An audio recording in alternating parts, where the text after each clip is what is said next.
दर्शकों को नमस्कार, आप सभी का स्वागत है। आज इस वीडियो के द्वारा मैं श्री अनिल जायसवाल, जो राजगढ़ मध्य प्रदेश के रहने वाले हैं, उन्होंने अपनी बर्थ डिटेल भेजकर प्रश्न किया है कि मैं बहुत परेशान हूँ, क्या करूँ, कुछ समझ में नहीं आता।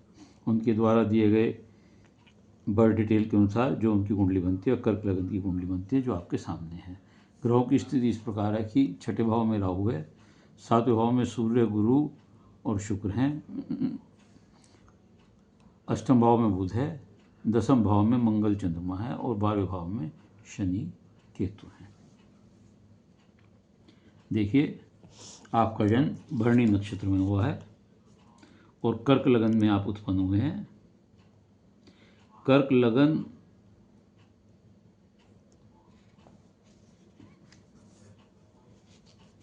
का मतलब है कि चंद्र लगन में है और कर्क लगन लग्नेश आपका केंद्र का स्वामी होकर के दसम भाव में केंद्र में ही मंगल के साथ बैठे हुए हैं। और मंगल भी यहाँ से चौथी दृष्टि से लगन को देख रहे हैं और सूर्य, गुरु और शुक्र भी लगन को देख रहे हैं। इसका मतलब ये हुआ कि आप बहुत आकर्षक व्यक्तित्व के स्वामी हैं, मधुरभाषी हैं, व्यवहार कुशल हैं, सेंटिमेंटल हैं, भावुक व्यक्ति हैं तथा सबके लिए अपनी हिम्मत से ज़्यादा वे परिवार और मित्रों के लिए कार्य करने के लिए तत्पर रहते हैं और करते हैं। लेकिन बदले में आपको उतना रेस्पॉन्स नहीं मिलता जितना आपको मिलना चाहिए, अर्थात आपके लिए कोई कुछ नहीं करना चाहता। यह एक विशेष स्थिति है जिस कारण आप मानसिक रूप से वे परेशानी महसूस करते हैं तथा डिप्रेशन में आ जाते हैं। इसके लिए आपको अपनी मानसिक स्थिति व सोच बदलनी होगी, क्योंकि यह सब ग्रहों की स्थिति के कारण है। ये सोचकर आपको हिम्मत रखनी पड़ेगी। इसके अलावा बदले में यदि मित्र और परिवार के लोग नहीं दे रहे हैं तो आपको समाज में मान सम्मान प्रतिष्ठा मिलती है। आप एक जिम्मेदार व्यक्ति के रूप में बाहर जाने जाते हैं और वे लोग आपकी कदर करते हैं और सहयोग देते हैं।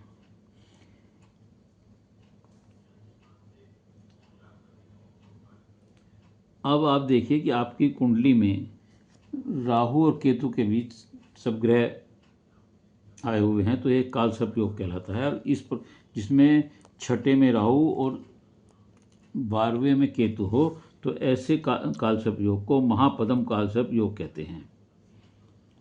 और ये इसमें फ़र्क ये होता है कि काल सर्प है, अगर आप मेहनत नहीं करेंगे तो आपके कार्यों में व्यवधान रहेगा। ये इस प्रकार का काल सर्प योग है। अगर आप हिम्मत से और लगन से और ये टारगेट मानकर किसी काम को करना चाहेंगे तो परिश्रम के बाद आपको सफलता अवश्य मिलेगी। तो इसलिए इस काल सर्प योग से घबराना नहीं चाहिए और परिश्रम से अपने ध्येय के प्रति लगे रहना चाहिए। ये काल सर्प योग कार्यों में सफलता देने में बाधक होता है, सुकून नहीं होने देता, संघर्ष देता है, कर्जे की स्थिति भी ला देता है। ऐसे लोग अपने लोगों के लिए या किसी और के लिए कर्ज भी लेकर दूसरे की मदद करते हैं, तो ऐसा नहीं करना चाहिए, अन्यथा परेशानी में आ जाते हैं। इसमें आपको कालसर्प योग का उपाय करना होगा। शिव जी का आप रुद्राभिषेक कराएं तथा उन पर चांदी के छोटे से नाग और नागिन का जोड़ा भी चढ़वाएं। लाभ होगा, मानसिक स्थिति ठीक होगी। दुर्गा की पूजा करने से भी आपको लाभ होगा और कुत्तों को रोटी देने से भी आपको लाभ होगा। शनि केतु की युक्ति जो 12वें भाव में है, यह षडाष्टक योग बनाती है। घर से दूर या विदेश में जाकर कार्य करने का अवसर मिलता है। परिवार में मित्रों से अलग थलग हो जाते हैं और योग हैं और कामकाज में भी हानि होने की संभावना बनी रहती है। कम आमदनी, खर्चे अधिक होते हैं। पिता, भाई, बहनों से सहयोग कम मिलता है। केतु आपको आँख की परेशानी दे सकता है, दांत की परेशानी दे सकता है और ये व्यक्ति की भावना देता है, आदमी को आध्यात्म की ओर ले जाता है, ईश्वरवादी बनाने की कोशिश करता है। लेकिन इससे काम नहीं चलता। आपको व्यवहार जिंदा रहने के लिए, समाज में रहने के लिए, जिम्मेदारियों को पूरा करने के लिए कार्य करना पड़ेगा। आप आध्यात्म में भी रहें और प्रैक्टिकल बन के कार्य भी करें। ऐसे लोगों को घटना होने से पहले पूर्व आभास होने लगता है कि क्या होने की संभावना है। उपाय क्या है? शनि के लिए आप पीपल पर तेल का दीपक जलाएं। केतु के लिए गणपति जी की पूजा करें, मंदिर में पताका चढ़ाएं, काले सफ़ेद तिल जल में प्रवाहित करें और यदि विदेश जाने का अवसर मिले तो उसे यूं ही ना जाने दें, उसका लाभ उठाएं और विदेश जाने के लिए कर्मठ होकर पूरे प्रयत्न से कोशिश करें कि आप विदेश चले जाएं, तो विदेश में जाकर आपका भाग्योदय होगा।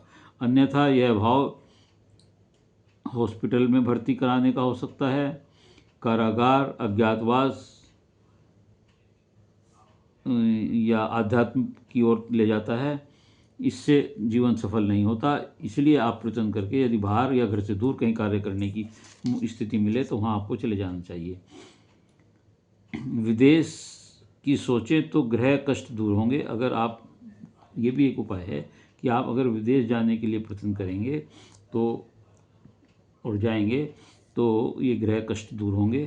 कुंडली में राहु छठे है, जो बीमारियों से, ये राहु जो छठे बैठा है, बीमारियों से, कर्जों से और शत्रुओं से निजात दिलाता है। जो आपने कर्जे भी इसकी वजह से, राहु केतु की वजह से होते हैं, उनमें भी ये निजात दिलाता है, रिलीफ दिलाता है। हर प्रकार की परेशानियों से सामना करने की हिम्मत देता है तथा उनसे बाहर निकालता है। राहु यहाँ विदेश में अपार धन कमाने की संकेत देता है। ऐसे लोग, राहु जिनका यहाँ छठे होता है, उनके पास कष्ट आकर चुपचाप निकल जाता है।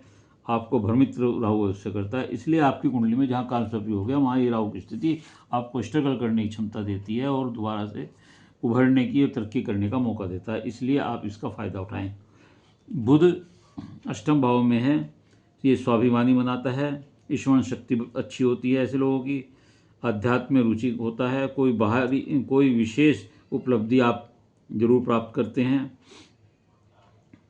बुध विदेश योग भी बताता है, क्योंकि बुध ये मिथुन राशि है, बुध की राशि है, और बुध विदेश भाव का स्वामी होकर के, पराक्रम यात्राओं का स्वामी होकर के यहाँ पर बैठा हुआ, अष्टम पे बैठा हुआ है। इसका मतलब यह है कि आपको पराक्रम से, मेहनत से विदेश जाने का जो स्थिति है वो बन सकती है।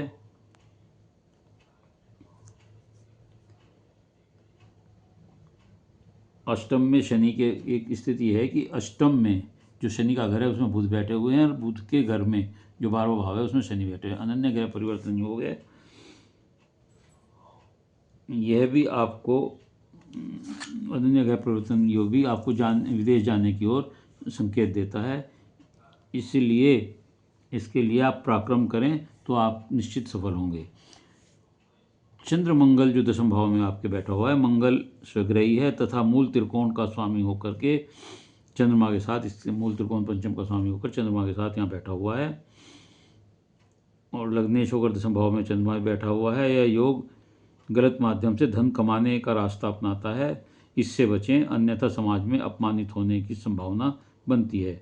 विदेश योग भी मंगल चंद्रमा यहाँ बनाते हैं, और मंद चंद्र मंगल योग यहाँ लक्ष्मी योग भी बनाते हैं।